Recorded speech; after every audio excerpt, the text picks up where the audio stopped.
اعوذ باللہ من الشیطان الرجیم بسم اللہ الرحمن الرحیم۔ تمام تعریفیں اس رب ذوالجلال کے لیے جو عالمین کے پروردگار ہیں۔ درود و سلام ہو محمد و آل محمد کی ذات پر جو باعث تخلیق کائنات ہے۔ ناظرین کرام، سب سے پہلے آپ سب کی خدمت میں السلام علیکم ورحمۃ اللہ وبرکاتہ۔ جیسا کہ آپ جانتے ہیں، ماہ ربیع الاول کا بابرکت مہینہ گزر رہا ہے۔ اس بابرکت مہینے میں الحمدللہ خداوند متعال نے توفیق دی، مختلف موضوعات کے ساتھ اور مختلف اہم مہمانان گرامی کے ساتھ آپ ناظرین کی خدمت میں حاضر ہوئے اور بہت اہم مطالب آپ نے ان مہمانان گرامی سے، علماء کرام سے آپ سب ناظرین نے استفادہ کیا۔ آج ہماری خوش قسمتی ہے کہ ہمارے ساتھ ایک ایسے شخصیت موجود ہیں جو نہ صرف پاکستان میں بلکہ پوری دنیا میں مختلف ممالک میں اپنی فصاحت و بلاغت، اپنی تبلیغات، اپنے خلوص کے ساتھ اپنے شاگردوں کو تعلیم و تربیت دینے میں جانی پہچانی شخصیت ہیں۔ میری مراد استاد محترم، استاد معظم جناب حجت الاسلام والمسلمین آقائی سید شباب حسین شیرازی حفظہ اللہ، جو استاد حوزہ بھی ہیں، استاد حوزہ علمیہ جامعہ عروۃ الوثقی لاہور بھی ہیں۔ وہ آج انہوں نے ہمیں جوائن کیا اس پروگرام میں۔ ہم آقا کے نہایت شکر گزار ہیں کہ انہوں نے اپنے قیمتی مصروفیات سے خصوصی وقت نکال کے اس پروگرام میں یہاں تشریف لائے ہیں۔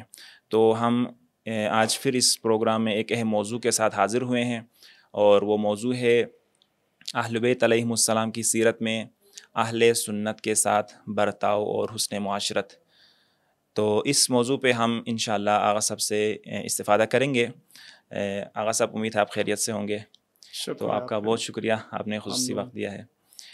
آغا صاحب، میں پہلے تو یہ کہ جاننا چاہوں گا، خصوصاً جو فضا بنی ہوتی ہے اس وقت اور بنی ہوئی ہے شدت پسندی کا، فرقہ واریت کا جو مثلا ماحول بنا ہوتا ہے، جس کی عکاسی سوشل میڈیا پہ معمولاً ہمیں نظر آتا ہے، تو ایسے میں ایک تو وجہ آپ بہتر جانتے ہیں، آپ اس کی تبیین بھی کریں گے کہ ہماری جو ہے وہ معمولاً قوم کی، ملت کی، عام لوگوں کی جہالت ہے، جو ائمہ اہل بیت علیہم السلام کی سیرت کا دقیق مطالعہ نہیں کرتے اور جذبات میں کچھ مخالف نکات اٹھا کر ان کو ابارنے کی کوشش کرتے ہیں۔ ایسے میں جاننا چاہوں گا اور آپ ناظرین کی بھی رہنمائی فرمائیں کہ اہل بیت علیہم السلام کا اہل سنت سے برتاؤ کے کیا اصول و ضوابط تھے؟ اعوذ باللہ من الشیطان الرجیم، بسم اللہ الرحمن الرحیم، الحمد للہ رب العالمین، وصلی اللہ علی سیدنا و نبینا محمد وآلہ الطاہرین۔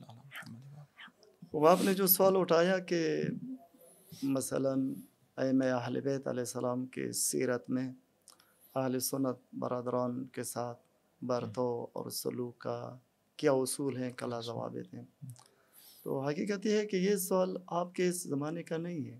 اسی زمانے میں خود ائمہ اہل بیت علیہ السلام کے راویان حدیث، اصحاب، وہ بھی پوچھتے تھے۔ اور افسوس یہ ہے کہ ہم ائمہ اہل بیت علیہ السلام کی تعلیمات سے بہت دور ہیں، نہ پڑھتے ہیں نہ پڑھاتے ہیں۔ اس وجہ سے ہم ان تعلیمات پہ عمل نہیں کرتے، تو پھر اس وجہ سے مشکلات پیش آتی ہیں۔ جذبات میں آ کر اور اہل سنت برادران کے ساتھ جو رویہ اختیار کرتے ہیں، یا جو آج کل سوشل میڈیا کا دور ہے، اس میں ان طرف سے بھی کچھ خوارج اور وہابی فکر کے لوگ، ناصبی، وہ بھی بہت غلیظ حد تک چلے جاتے ہیں۔ مثلا بعض نعرے لگاتے ہیں شیعوں کے خلاف، بالکل، اور پھر یہ کر کے یہ سمجھتے ہیں ہم دین کی بہت بڑی خدمت کریں، حالانکہ وہ دشمن کے علیہ کار، سب جانتے ہیں، اہل سنت بھی جانتے ہیں، شیعہ بھی جانتے ہیں کہ یہ استعمار کے علیہ کار ہیں۔ یہ پھر آج کل کے دور میں تو سب کچھ عیاں ہے، ابھی تو کچھ مخفی نہیں ہوا۔ ایک ٹولہ مختصر سا ہے ان میں بھی، جن کو ہم تکفیری ٹولہ کہتے ہیں، وہ بھی بہت غلط کرتے ہیں اور دین اسلام کو نقصان پہنچا رہے ہیں۔ پھر متاسفانہ ادھر سے کچھ یا جذبات میں آ کر وہ بھی وہی رویہ استعمال کرتے ہیں، جبکہ دین اسلام میں یہ دونوں غلط رویے ہیں۔ درست رویہ وہی ہے جو ائمہ اہل بیت کے زمانے میں رہا اور انہوں نے اپنے دور میں عملاً کر دکھایا۔ میں اپنی گفتگو زیادہ نہ کروں اس لیے کہ میں وہی روایات پیش کروں کہ روایات کی روشنی میں ائمہ اہل بیت نے کیا فرمایا ہے۔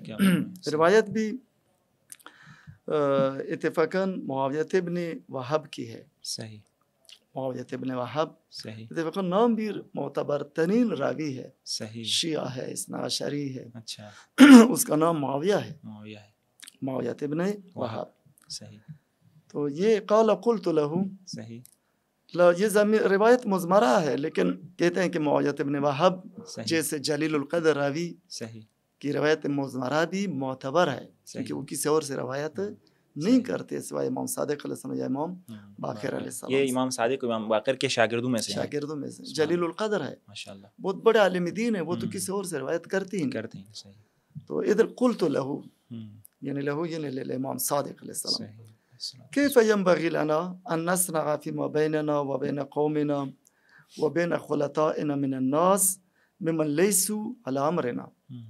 فرزند رسول، ہم کیسا برتاؤ کریں، کیا سلوک کریں صحیح، آپس میں اور پھر ہمارے درمیان جو قومی ہے، ہماری قوم ہے، صحیح، ان کے ساتھ، صحیح، پھر خلطائنا جن کے ساتھ ہمارا اٹھنا بیٹھنا ہے، صحیح، تعلق ہے، ہمسایہ ہے بازاروں میں، لیکن من الناس سے ممن لیسوا علی امرنا، وہ لوگ کہ جو امر امامت میں ہمارے ساتھ موافق نہیں ہیں، یعنی جس طرح ہم امامت کو مانتے ہیں وہ اس امر امامت میں ہمارے ساتھ نہیں ہے، لیکن دیگر مکاتب فکر کے افراد اہل سنت ہیں، وہ تو امامت کو اس طرح معنی میں تو نہیں مانتے، صحیح، تو ان کے ساتھ ہم برتاؤ کیسا کریں، صحیح، ہمارا سلوک کیسا ہو، ہمارے روشیں رویے کیسے ہوں۔ صحیح، تو فرمایا تنظرون الی ائمتکم، دیکھیے یہاں سے ایک ضابطہ امام صادق علیہ السلام بیان کر دیں، تم اپنے اماموں کی طرف دیکھو، ائمہ کی طرف دیکھو،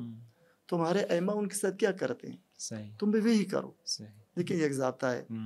تو کون سے ائمہ؟ الذین تقدون بہم، وہی کہ جن کے تم خود اقتدا کرتے ہو، تم اپنے امام ائمہ اہل بیت کہ جن کے تم اقتدا کرتے ہو ان کی طرف دیکھو، وہ ان اہل سنت کے ساتھ کیسا رویہ تھا ان کا۔ خوب فتصنعون ما یصنعون، بس تم وہی کرو گے جو ائمہ تمہارے کرتے ہیں، صحیح، یعنی تمہارا سلوک برتاؤ ان کے ساتھ وہی ہونا چاہیے جو تمہارا ائمہ کا ہے۔ خوب فواللہ انہم لیعودون مرضاہم، اب ادھر امام صادق صلی اللہ علیہ وسلم کی قسم ہے، خدا کی قسم تمہارے ائمہ تو ان کی بیماروں کی عیادت بھی کرتے ہیں، سبحان اللہ، دیکھیں وَيَشْهَدُونَ جَنَائِزَهُمْ، ان کے جنازوں میں بھی شریک ہوتے ہیں، وَيُقِيمُونَ الشَّهَادَةَ لَهُمْ عَلَيْهِمْ، ان کے خلاف اور ان کے حق میں گواہیاں اور شہادتیں بھی قائم کرتے ہیں، وَيَعُدُّونَ الْأَمَانَةَ إِلَيْهِ، اور ان کو امانتیں واپس بھی پلٹاتے ہیں۔ بس تمہارے ائمہ تو یہ کرتے ہیں، تو تمہیں یہی کرنا چاہیے۔ اور ظاہر سی بات ہے آغا صاحب، امانتیں پلٹانے کے اس کے پیچھے بھی بہت بڑے جو ہے نا بڑا سبق ہے۔ ظاہر سی بات ہے جب تک آپ ایک دوسرے کے ساتھ معاشرت نہیں کریں گے، حسن معاشرت نہیں ہوگا، بیٹھنا نہ ہو، جان پہچان نہ ہو، تعلق نہ ہو، آمد و رفت نہ ہو، تو وہ کب آپ کے پاس امانت رکھیں گے؟ بالکل ایسا ہی۔ پھر جب رکھیں بھی تو بالکل امانت داری کے ساتھ ان کو واپس اپنی امانتیں پہنچائیں۔ زبردست، ماشاء اللہ۔ تو یہ وہی اصول ہیں کہ جو ائمہ اہل بیت علیہ السلام نے بیان کیے ہیں، ماشاء اللہ۔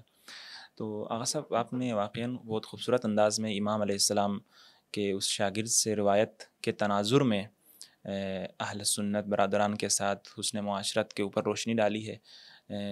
اسی کو ادامہ دیتے ہوئے میں جاننا چاہوں گا مزید کہ قرآن مجید میں جو امت واحدہ کا تصور پیش کیا ہے قرآن نے، اس کے متعلق ائمہ اہل بیت علیہم السلام نے اس کو عملی جامہ پہنانے کے لیے، امت واحدہ کے اس قرآنی منشور کو عملی جامہ پہنانے کے لیے کیا انہوں نے قربانیاں دی ہیں، اس پہ تھوڑی سی آپ مثلا وضاحت کریں۔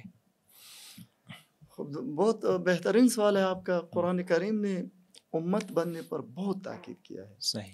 میں ایک دفعہ مطالعہ کر رہا تھا کہ 3 لفظ کو پھر کسی فرصت میں انشاءاللہ کر لیتا ہوں بیان، کہ امت اور ملت اور قومیت۔ صحیح، درست ہے نا؟ ہمارے علاقوں میں اس میں جو تاکید ہے قومیت پر، میں اپنے علاقے کی بات کروں، اس لیے میرے ذہن میں یہ بات میرے ذہن میں وہاں سے آئی۔ صحیح، کہ ہم قومیت کی باتیں بہت کرتے ہیں. قبائل ہے نا, قبائل, قبیلیت, قومیت. حالانکہ قرآن میں کسی جگہ بھی قومیت پر تاکید نہیں کی گئی, یا ملت بننے پر کہ ملت بنے, یا امت بننے پر. تو پھر ان میں بنیادی فرق بھی ہے کہ میں زیادہ تفصیل میں نہ جاؤں. امت وہ ایک گروہ ہے کہ جو ایک نظریہ اور ایک آئیڈیالوجی اور ایک فکر پر جمع ہو گئے ہوں. مثلا نبوت ہے, امامت ہے, تو اس نظریے تک ہم ایک امت بنے. اس پر قرآن نے بہت تاکید کیا ہے امت بننے پر. اور صدر اسلام سے رسول خدا, ہم امت رسول خدا ہے. رسول خدا نے آ کر ان عرب قبائل کو کہ جن کے بارے میں ہے کہ وہ 100 سال سے زیادہ لڑے ہیں, اور وہ جاہل, وہ بدو نشین, وہ ان کی نہ کوئی تہذیب, نہ کوئی طور طریقہ, کچھ بھی ان کے پاس نہیں تھا. حتی ان کو کھانا کھانے کا طریقہ بھی نہیں آتا. تہذیب و تمدن سے بہت دور, اور قبائل در قبائل, چھوٹے چھوٹے قبائل, پھر اتنے دور قومیت اور قبیلیت میں تقسیم تھے. رسول خدا نے ان کو کس طرح ایک امت واحدہ بنایا. درست ہے نا, کس طرح امت واحدہ. اور یہ کوئی آسان سے نہیں بنا, آسانی سے. اس پر رسول خدا نے بہت محنت کی, بہت زحمتیں اٹھائی, اور آخر میں ایک حکومت تشکیل کر کے اور امت واحدہ تشکیل کر کے دنیا سے رخصت ہو گئے.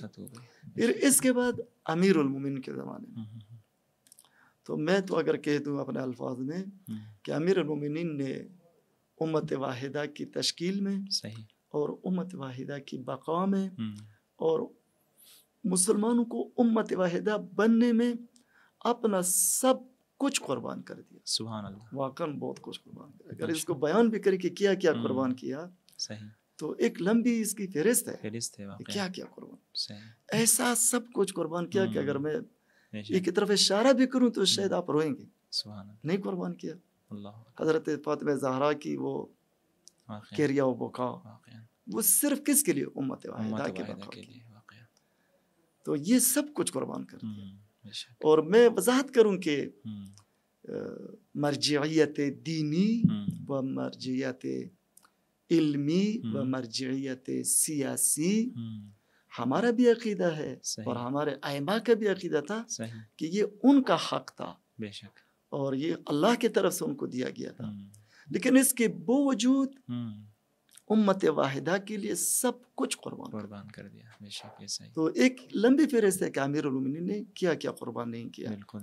ان کی قربانی کے لیے اگر میں ایک ہی جملہ پڑھ لوں کہ جہاں امیر المومنین کی طرف سے ہے, پہلے وہ خود بے شک کیا پہ پڑھ لوں, پھر امیر المومنین پہ جو اندر سے اپنوں کی طرف سے جو واضح ہے, وہ مجھے یاد بھی ہے, چلو رہنے دیں. صحیح. خود بے شک کے آخری وہ پیراگراف کہ ارا تو راسی نحابا, میں دیکھ رہا ہوں کہ میری میراث لوٹ لیا گیا. درست ہے. آگے خود بے شک تھوڑا پڑھے نا, پھر کیا ہوا کیا نہیں کیا ہوا. فرأیت ان الصبر علی ہاتا احجا, پھر میں نے دیکھا کہ اس پر صبر ہی کر لو. تفیق تو اس سے پہلے جملہ تفیق تو ارتئی ان اصول بید جزا, میں نے سوچا کہ میں حملہ ور ہو جاؤں, حملہ کروں, یہ جو کچھ میرے ساتھ ہوا. تو لیکن کس طرح حملہ کروں, بید جزا, کھٹے ہوئے ہاتھوں کے ساتھ, بیار و مددگار. تو کھٹے ہوئے ہاتھوں کا نتیجہ جو تھا امت واحدہ کا نبود ہونا تھا. واقعی آقا, یعنی جہاں پر بھی امت کی تشکیل نہ ہو وہاں پر امام معصوم بھی حتی تنہا رہ جاتا ہے. کھٹے ہوئے ہاتھ, امام معصوم کے ہاتھ نہیں ہے, بازو نہیں ہے. تو تفیق تو ارتئی ان اصول بید جزا او اصبر علی تخیت عمیا, یا اس وحشتناک اور اندھیری ظلمت پر صبر اختیار کروں کہ جس میں چھوٹے بوڑھے ہو جائیں گے اور بوڑھے مر جائیں گے. ان دو باتوں میں سوچنے لگا. تفیق تو ارتئی, میں فکر کرنے لگا. فرأیت ان الصبر علی ہاتا احجا, پھر میں نے سوچا کہ صبر ہی بہتر ہے, صبر کا راستہ اختیار کروں. فصبرت وفی العین قضا وفی الخلق شجا, پھر میں نے صبر کیا در حالی کہ میرے آنکھوں میں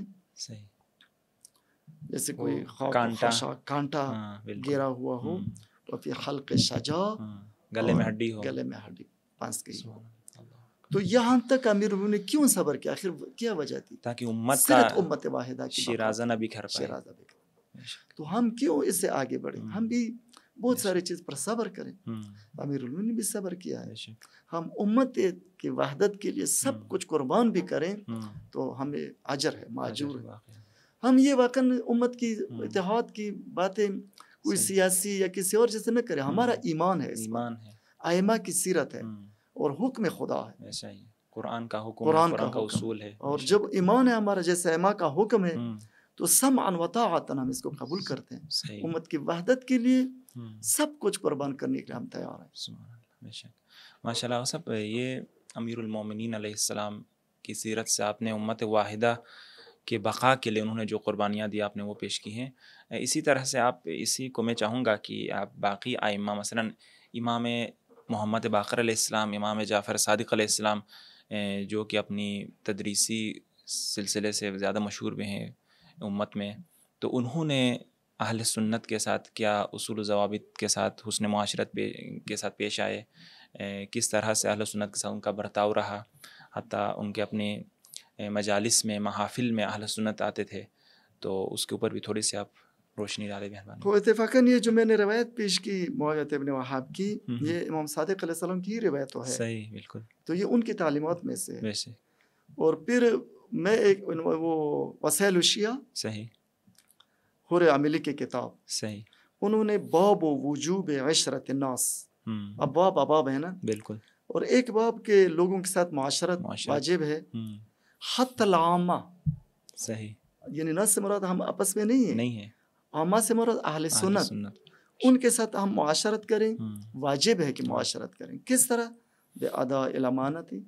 یہ عنوان ہے، صحیح، اس کتاب باب کا عنوان ہے. سبحان اللہ. پھر اس کے ذیل میں حدیث ہیں، کہتے ہیں 20 حدیث امام صادق علیہ السلام، امام باقر علیہ السلام سے جناب حر عاملی نے نقل کی. بے اداء الامانت و اقامت الشہادت والصدق. ہم ان کے ساتھ سچائی کا برخورد کریں، صحیح، واقعاً سچ رہیں، سچ رہیں، بالکل، دل کے ساتھ بات کریں. صحیح. واستحباب عیادت المرضى، ان کے مریضوں کی عیادت مستحب ہے، سبحان اللہ، آپس میں بھی ان کی بھی.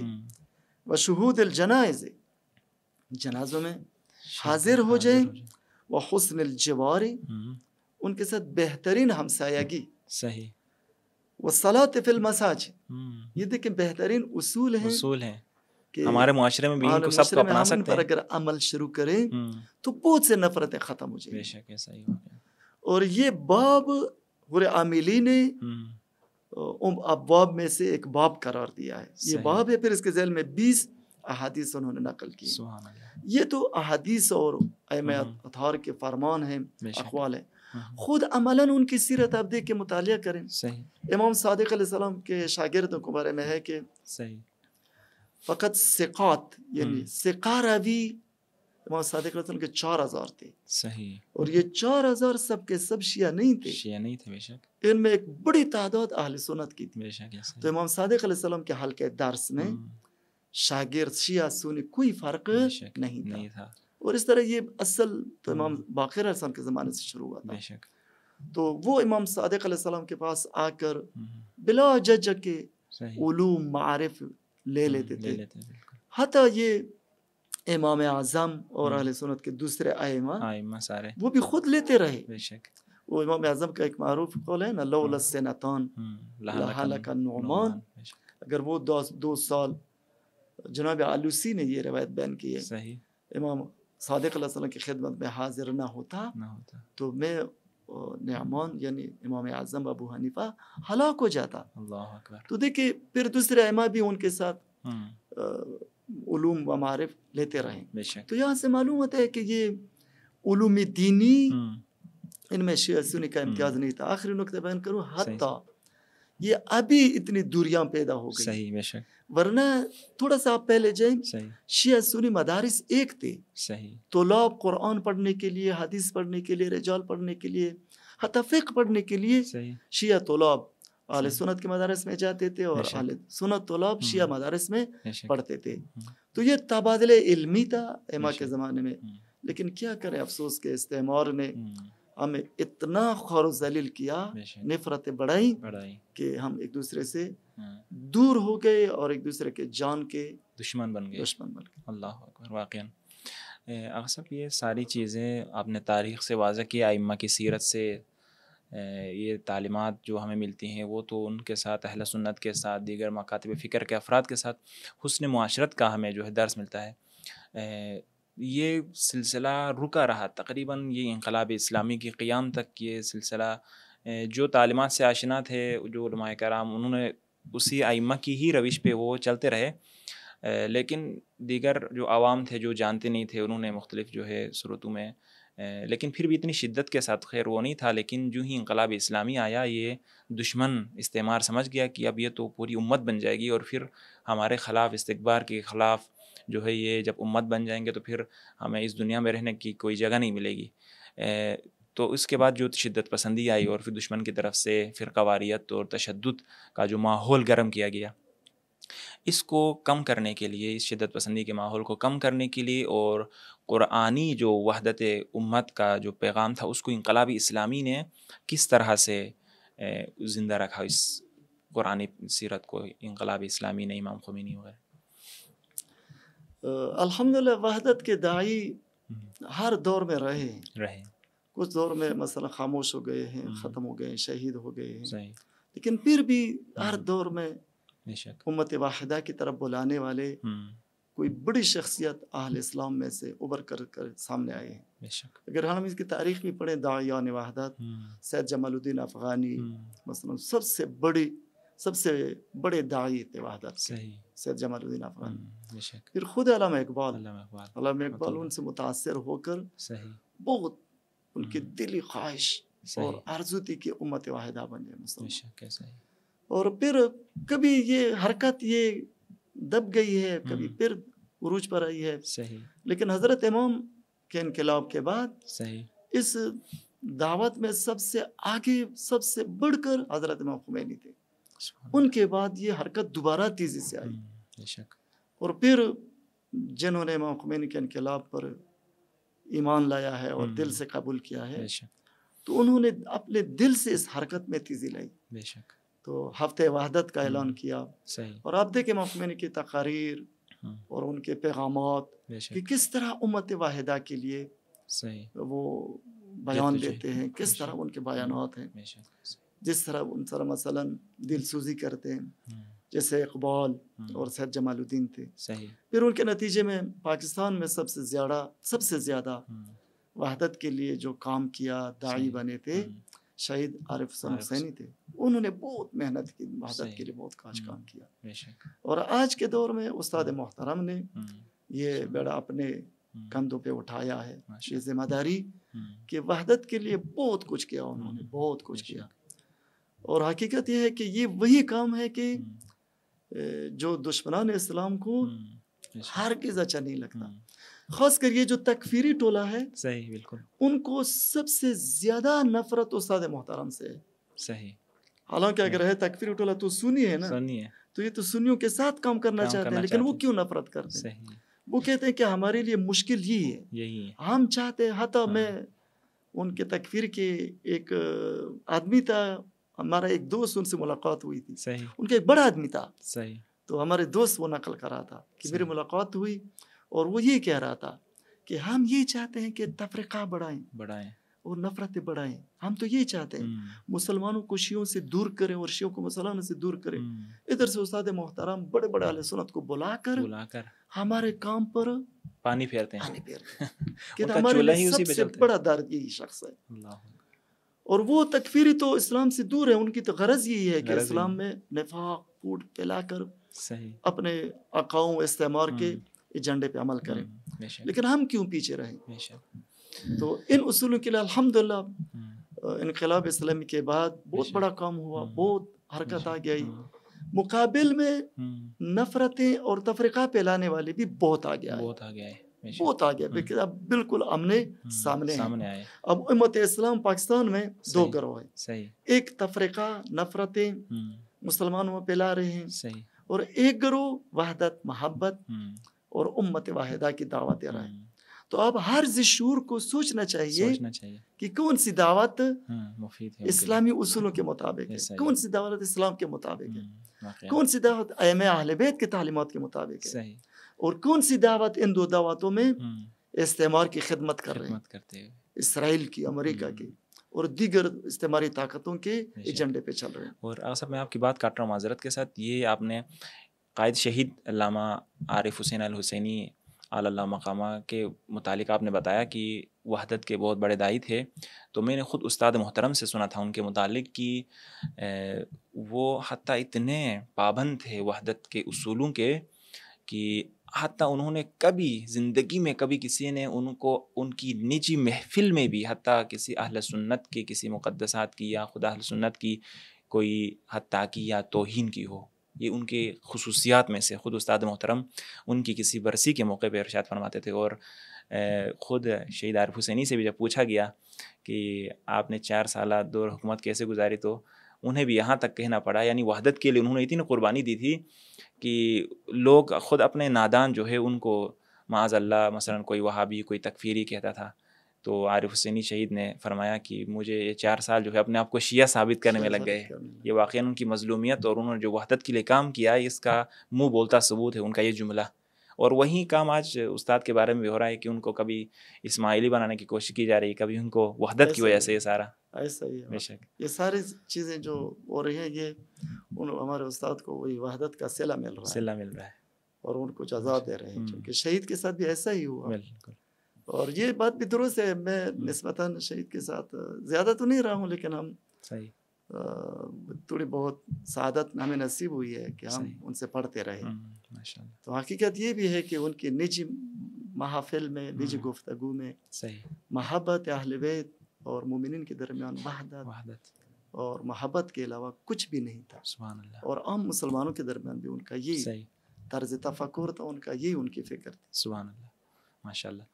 آغا صاحب میں اسی کو آگے بڑھاتے ہوئے، چونکہ ہمارا وقت بھی ختم ہوتا جا رہا ہے تو اذان کا وقت بھی قریب ہے، آغا صاحب یہ ہم دیکھتے ہیں کہ ائمہ کی روایات جو ہمیں ملتی ہیں ائمہ کی سیرت میں، وہ غالیوں سے ائمہ جو ہے وہ شدت کے ساتھ ان کا برتاؤ رہا، ائمہ کا اپنے محافل سے ان کو نکالو اور مثلا ان کو ہم قبول نہیں کریں گے، اس قسم کی روایات ہمیں ملتی ہیں۔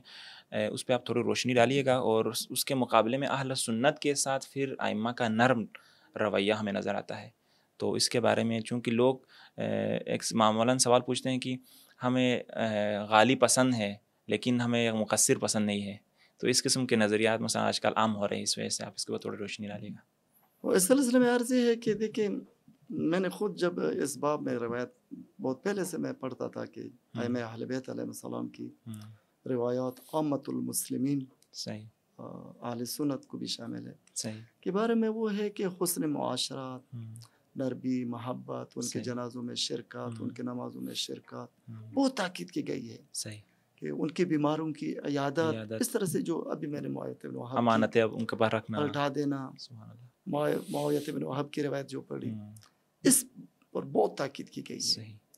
دوسری طرف جب غلات کی بات آتی ہے تو شدت کے ساتھ منع کیا گیا ہے۔ اچھا، احذروا علی شبابکم الغلاۃ، امام صادق علیہ السلام، اپنے جوانوں کو غالیوں سے دور رکھو، اللہ اکبر، دور رکھو ان کو، لا یفسدونہم، ورنہ وہ تمہارے جوانوں کو فاسد کریں گے، جبکہ ہمارے جوان فخر محسوس کرتے ہیں ان کی محافل میں جا کر۔ حالانکہ احذروا علی شبابکم الغلاۃ، غلاتوں سے دور رکھو جوانوں کو۔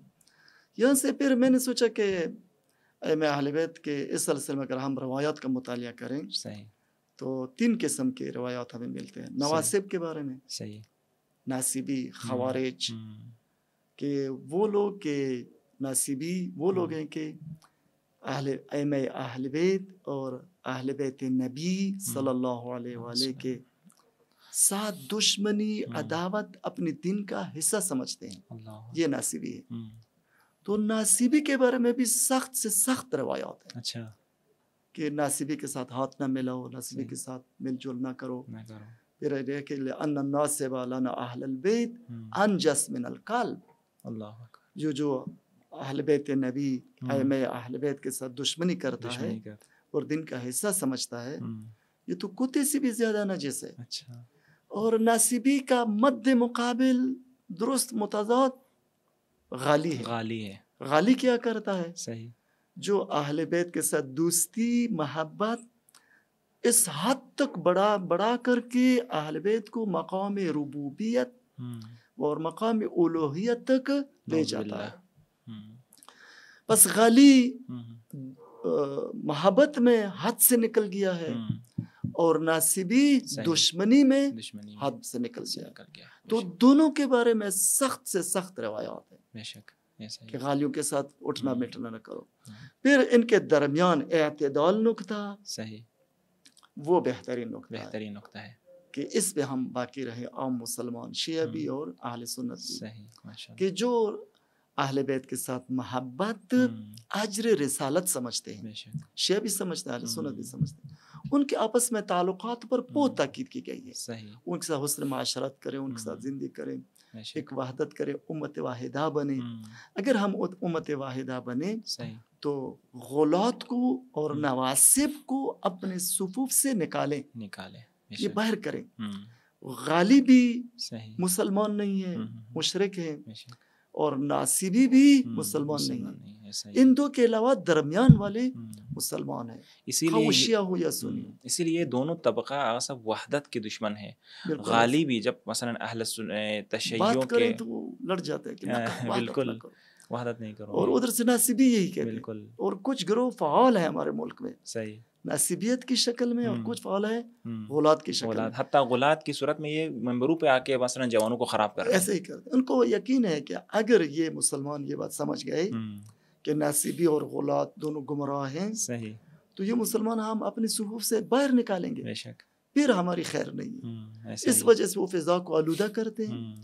ادھر تھوڑی سی فضا بن جاتی ہے وحدت کی, ادھر سے کوئی سوشل میڈیا پر کوئی کلپ چلا دیتے ہیں, گالی دیتے ہیں. بے شک. ناصبی اس کے لیے بہترین رائے حل استاد محترم نے جو پیش کیا تھا وہ یہ کہ غالیوں کو اہل تشیع اپنے صفوف سے خود نکالیں تاکہ فرقہ واریت ہی بھی نہ ہو, اور ناصبیوں کو اہل سنت اپنے صفوف سے نکالیں کہ آپ مسلمان نہیں ہیں, نکل جاؤ, ہمارے مقتصد کا تعلق نہیں ہے. اور ہم بھی غالیوں سے کہیں کہ آپ شیعہ نہیں ہیں, آپ مکتبہ توحید کے بالکل خلاف ہیں, آپ تو ربوبیت کہاں لے جاتے ہیں, مشرک ہیں آپ. بے شک. تو اگر یہ کام امت واحدہ کرے, مل کر کرے, تو انشاءاللہ وہ دن آئے گا کہ امت اسلام پہ جو آج ظلم ستم ہو رہا ہے اس کا خاتمہ ہو جائے گا انشاءاللہ. واقعاً آج جو فلسطین اور غزہ پہ ظلم و ستم ہو رہا ہے اس کی بھی ایک وجہ یہی ہے, یہی فرقہ پرست ٹولہ ہے. اور اگر ایران مثلا یہاں سے حمایت کرے فلسطین کا, اس کو بھی کہیں گے کہ وہ شیعہ بنانا چاہتے ہیں ان کو, اور ادھر سے غالب جو ہے وہ اپنی طرف سے جو ہے فعال ہیں اس معاملے میں. لہٰذا امت بننے میں یہ بہت بڑی رکاوٹ ہے, جس کی وجہ سے امت مسلمہ پر آج ظلم و ستم اور بربریت کے پہاڑ ٹوٹے جا رہے ہیں. تو سب ہمارا وقت بھی ختم ہو گیا ہے, تو انشاءاللہ ناظرین کرام آپ نے استاد محترم کے بہترین بیانات اور بیانات عالیہ سے بہترین انداز میں استفادہ کیا ہوگا. بہت اہم موضوع تھا, حتماً آپ اس موضوع کو دقت کے ساتھ سنیں, اور انشاءاللہ ہمیں اگلے پروگرام تک اجازت دیجیے گا. اللہ حافظ.